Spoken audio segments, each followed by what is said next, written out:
শনিবার কলকাতায় brigade parade গ্রাউন্ডে জোড়া সভা করতে আসছেন নরেন্দ্র মোদী।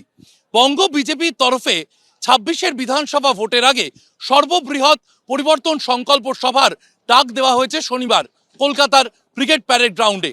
রাজনৈতিক মঞ্চে ফুটিয়ে তোলা হচ্ছে বাঙালিয়ানা।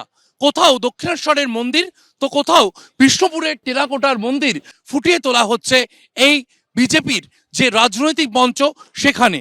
অন্যদিকে ব্রিগেড প্যারেড গ্রাউন্ডেরই আরেক দিকে যদি তাকানো যায় তাহলে সেদিকে কিন্তু প্রশাসনিক মঞ্চের আয়োজন করা হচ্ছে। এই প্রশাসনিক মঞ্চেই কয়েক হাজার কোটি টাকার সরকারি প্রকল্পের সূচনা করবেন প্রধানমন্ত্রী নরেন্দ্র মোদী। কেন্দ্রীয় সড়ক পরিবহন মন্ত্রী নীতিন গডকরি এই প্রশাসনিক সভায় আসার জন্য মুখ্যমন্ত্রী মমতা বন্দ্যোপাধ্যায় এবং রাজ্যপাল RN রবিকে ইতিমধ্যেই আমন্ত্রণ জানিয়েছেন।